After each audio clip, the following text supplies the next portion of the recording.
สบายดีนี่เมนคลิปแม่แก้วที่ถ่ายไว้ประมาณ3-4 เดือนแล้วเนาะไปล่วงพระบางแม่แก้วก็เลยว่าบ่มีเวลาตัดต่อก็มีเวลาตัดต่อเนาะอันนี้แม่แก้วสิพาไปเบิ่งเฮือนจันทน์บ้านเสียงมวนอยู่แขวงล่วงพระบางเนาะเฮือนจันทน์นี้เขาเจ้าสิรวบรวมประเพณีวัฒนธรรมลาวตั้งแต่เดิมมาเป็นฮิตของสาวล่วงพระบางหรือว่าสาวในหัวในหวังสาวล่วงพระบางเนาะที่ได้สืบสานประเพณีกันมาแต่โดนนานละก็มีหลายอันที่ให้เฮาเฮียนฮู้ถ้าผู้ใดอยากฮู้อยากเห็นกะมาที่เฮือนจันทน์บ้านเสียงมัวล่วงพระบางได้เนาะในนี้ผู้คนกะสีแวะเวียนไปมา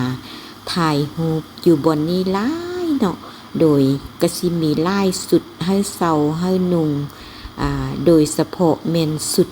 สาวล่วงพระบางโดยดังเดิมเนาะสาวล่วงพระบางโดยดังเดิมแล้วก็มีลายแบบลายสุดที่ให้ได้เฮานุง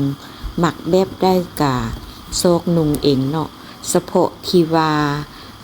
นางสร้างข้านที่เขาเจ้าประกวดหรือว่าเป็นงานที่ว่าคือไม่แก้วหมาซีกะเขาเจ้าให้อันนุ่งฝีเนาะเครื่องที่ว่าเขาเจ้ามีให้อยู่ในเฮือนจันทน์นี่นะก็สิมีหลายแบบแม่แก้วก็ได้โอกาสนั้นเนาะเพราะว่าเฮือนจันทน์เห็นแม่แก้วเขาเจ้าติดตามเพจแล้วเขาเจ้าก็เลยว่าให้แม่แก้วได้นุ่งแต่งตัวให้แม่แก้วแบบสาวล่วงพระบางแท้เนาะสิ้นก็เป็นสิ้นปักดิ่งล่วงพระบางไส้โคก็เป็นไส้โคของหนางสังขารใส่พระเบียงหรือว่าตางหู้เนาะโดยแล้วเฮาก็สิเข้ามาเบิ่งเฮือนจันทน์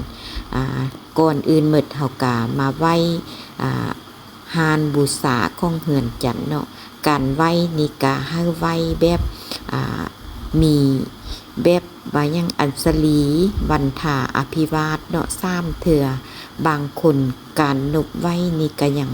บ่ทันฮู้จักว่านบแบบใดเนาะก็สิพากันนบแบบปกแบบบ่งามหั้นนะคันประเพณีวัฒนธรรมลาวเฮาแท้ๆก็สินบแบบซาๆบ่ให้ฟ้าวเนาะโดยแม่แก้วก็สิพาเข้ามาเบิ่งห้องนอนแต่ละห้องเนาะอันนี้เพิ่นมีไว้ให้เบิ่งส่วนตู้ไม้ตัวนี้เนาะฮีบไม้เนาะเพิ่นห้องนะมันเป็นของโบราณแต่กี้บ้านแม่แก้วก็ยังมีเนาะอยู่เมืองน่านก็ยังมีอยู่ของแม่เฒ่ามอน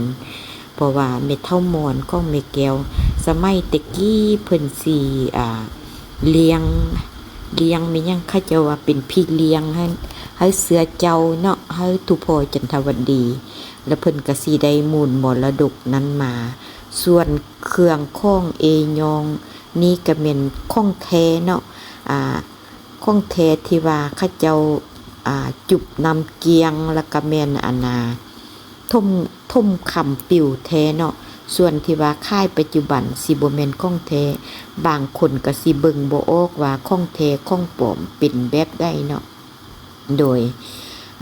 อยู่สมัยลาวตะกี้โบราณเนาะก็สิมีนึ่งข้าวเป่าไฟมีเตาฟืนเตาไฟแบบนี้แหละเนาะอันนี้เพิ่นก็สิเฮ็ดจำลองเฮาเบิ่งแล้วก็สิมีหิ้งคาอันนี้เขาเจ้าห้องหิ้งคาแล้วก็สิมีบ่มเข้าเวลาหวีเข้าหวีน้ำเนาะสวยเข้าสวยน้ำแล้วก็มีพาเข้าติบเข้าส่วนลายตะกี้สิแม่นใส่ถ้วยกาไก่เนาะคนสมัยตะกี้ใส่ถ้วยกาไก่แล้วก็สิมีเครื่องใส่หลายอย่างเฮือนก็สิแม่นเฮือนโบราณดังเดิมเนาะเพิ่นสิบ่ได้เปลี่ยนแปลงอีหยังเพิ่นอนุรักษ์ไว้นี่เบิดเครื่องศิลปะดนตรีก็สิมารวบรวมไว้บนเฮือนจันทน์นี่เบิดเนาะผู้ใดอยากฮู้อยากเห็นก็เข้ามาเฮือนจันทน์นี่ได้เนาะแม่แก้วก็ได้โอกาสนั้นแ ขกไปไทยมาคนต่างประเทศบอกคนมาแต่ไส้เขาเจ้าก็อยากมาถ่ายรูปมาเยี่ยมเฮือนจันทน์เนาะเพราะว่าเฮือนจันทน์แม่นบ่งบอกประเพณีวัฒนธรรมของลาวไทยหลวงพระบางดังเดิมเนาะเขาเจ้าก็สิมักสิศรัทธาเนาะในเฮือนจันทน์นี่เพราะว่ามีบ่อนเดียวในหลวงพระบางที่ได้ให้ฮู้ให้เห็นประเพณีอันดังเดิมแต่ก่อนของหลวงพระบางเนาะเวลาเฮาเมื่อย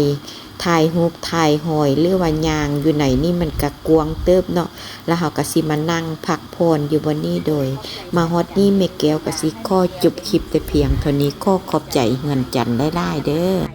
มาถ่ายได้เนาะที่เฮือนจันทน์บ้านขมวนบ้านนานาเสียงมวนบ้านเสียงมวนเนาะอยู่หลวงพระบางเนาะโดยเซินมาเด้อโดยขอบใจ